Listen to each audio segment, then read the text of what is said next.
Next up is Super Tuesday 2020. I don't know about you guys, but I am into politics. I follow it. I won't say I'm the most knowledgeable on all topics related to politics, but I do follow it fairly often, and I'm into it. The whole pageantry of it, if you will, like the debates and pundit analysis and stuff like that, I'm into. But again, I can't tell you, every candidate's detailed policies and platforms or anything like that. Maybe a couple bullet points. But yeah, this past yesterday actually, because I'm recording this on a Wednesday night, the Democratic candidates had their Super Tuesday quote-unquote event, if you will.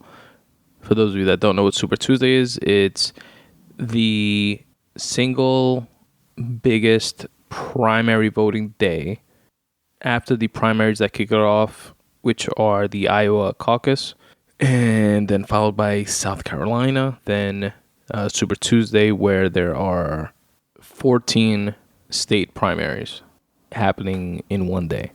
The point of primaries in general are to thin out the herd within a specific party. So now we have a Democratic primary because we have a sitting Republican president in Donald Trump. And the Democrats are vying for who's going to be the nominee and take on Donald Trump in November of this year in the general election.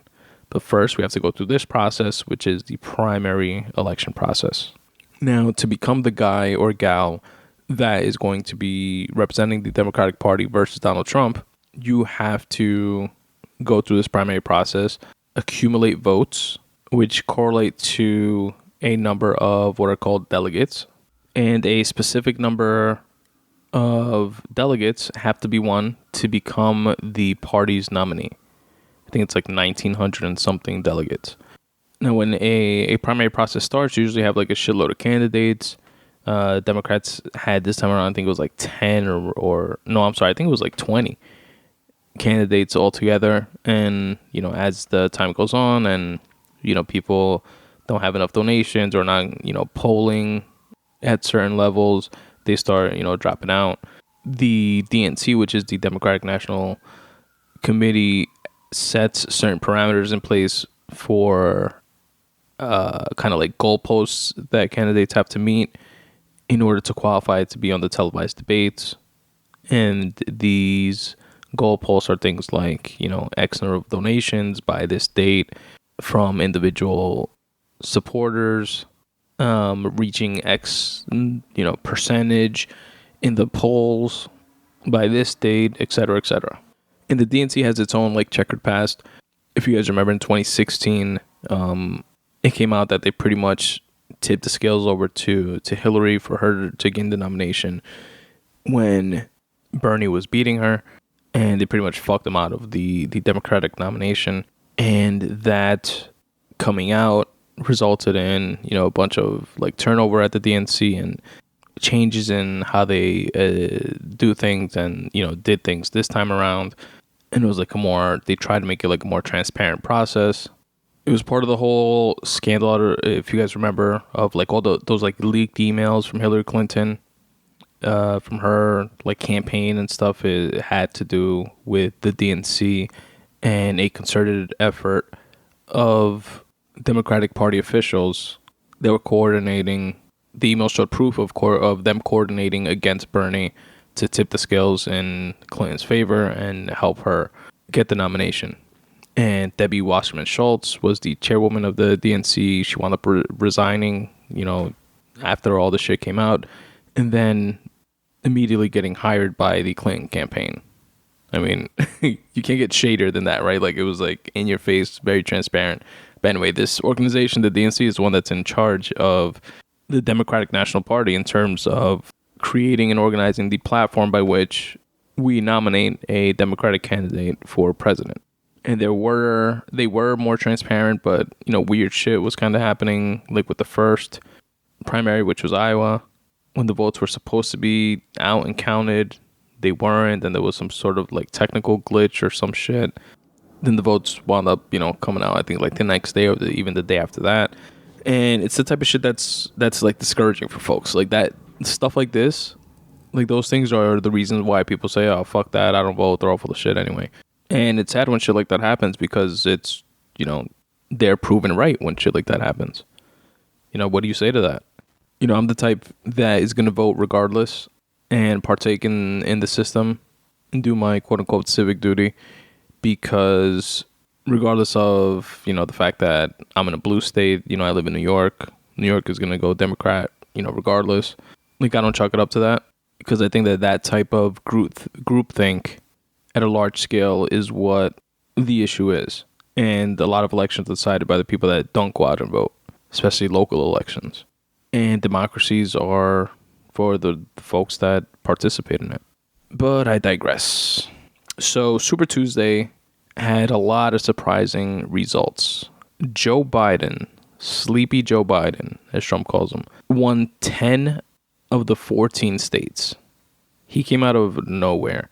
I mean, Joe Biden is he's being pushed and propelled by the party as like, the party's choice. This is clearly the guy that the Democratic Party, for the most part, is behind in terms of the majority of support. Obviously, everybody on here is a Democrat. You can argue they're not necessarily lifelong Democrats, but they're Democrats and have their own like pockets of support within the Democratic Party. But Biden is like the main guy, right?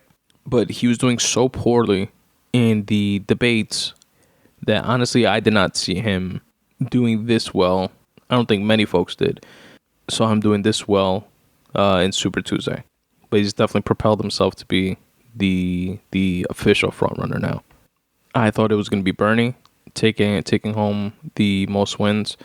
Kind of like I was kind of like rooting for him at this point as like vindication for 2016 when I think he should have won. And it would have been interesting to see him, then 4 years ago against Trump. The first time around, true progressive ideas from, by all accounts and purposes, a stubborn in a I can't be bought type of way politician, which is kind of refreshing. And to me, it would have been an interesting use case to see how ideas, his progressive ideas, his quote-unquote socialist ideas of healthcare for all, free college, fit into our capitalist society, which I wouldn't want obviously undo the entire, free market capitalist system in America, but those two facets which have like run amok, I think would have been an interesting thing, and maybe still can be an interesting thing to be checked. I mean, student loan debt is a tremendous, huge part of the national debt. And you can liken it to predatory lending in some ways when you're offering a 17, 18-year-old kid, thousands of dollars in free loans with exorbitant interest rates at an age when they don't know how the shit works. I know because I have student loans still to this day. And a healthcare system where we pay far more per capita for it than other developed countries. That definitely doesn't mean I want to go, complete left with it in terms of winding up with like shitty government ran healthcare only. Because when I go to the doctor, I do feel comfortable that I'm going to the doctor. Like I trust the doctors that I go to. But I also trust the doctors that my father goes to when I go with him to the doctor. And he has Medicare. That's, government ran. And that works very well. But how would it work, expanding that to all? And it definitely wasn't, or Bernie's plan, as I remember, is not, flipping a switch and, he's president today and then tomorrow everybody has Medicare all of a sudden. It's like I believe a 4-year gradual expansion, like in his first year. I don't know if it's 4-year or 10-year, but I want to say 4-year. So it's like, instead of folks being 65 and older getting Medicare, in the first year it gets expanded to folks 55 and older, then 45 and older, then the 35 and older, then the fourth year 25 and older, some shit like that. But yeah, like in stuff like that to things that FDR did during his New Deal. And FDR was a president that had 4 terms. And he ran on a lot of these populist, would be called now socialist ideas. he established things that we still have to this day, like the Social Security Act, which, newsflash, is a quote unquote socialist program. We all pay into it. We don't all necessarily get money out of it because some folks die before collecting that money. Some folks opt out of it. And he created, FDR did, dozens of other programs and agencies like FDIC, the Federal Deposit Insurance, which means that the money in your bank is insured by the government, up to, it was $100,000. And I think under the Obama administration, actually, it was raised up to $250,000 after the crash of 2008, if I remember correctly. But that's something that didn't exist before then. The Glass-Steagall Act, which separates, personal from commercial banking, which was undone thanks Clinton, thanks Bush, and the repercussions and ripple effects of that is what led to the crash of 2008. But yeah, I digress. I just think it would be interesting to see how Bernie's populist ideas fare in today's climate. But yeah, Biden came out of nowhere and took 10 of the states, including Texas, which was one of the biggest in terms of delegate count, with 228 delegates for Texas alone. He also won Alabama, Virginia, North Carolina, Tennessee, Arkansas, Oklahoma, Minnesota, surprisingly, because supposedly he spent something like 700 and something bucks in Minnesota and had like zero outreach there and still won it. Massachusetts he won, which was super surprising in two ways, because one, Elizabeth Warren is still in the race. She is the senator in Massachusetts, one of two. And she didn't even come in second. She came in third. Bernie came in second in Massachusetts, as he did with the vast majority of all the states that Biden won. Bernie came in a close second. And Bernie went on to win Vermont, which is his home state, where he's a senator of, Colorado, Utah, and California, which was the number one biggest state of all, with 415 delegates. So in terms of total delegate count as it is, Biden now has 512. Bernie has 441.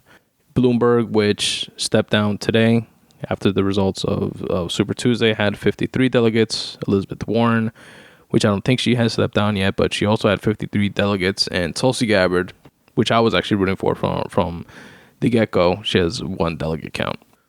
She was kind of like Heisman stiff-armed by Hillary and the Democratic brass, and hasn't been on the debate stage or anything like that. And Hillary publicly said that she thinks Tulsi is like a Russian plant or working for the Russians, or that the Russians would want her to win, and that kind of like tarnished her name badly, and that's like a whole other thing.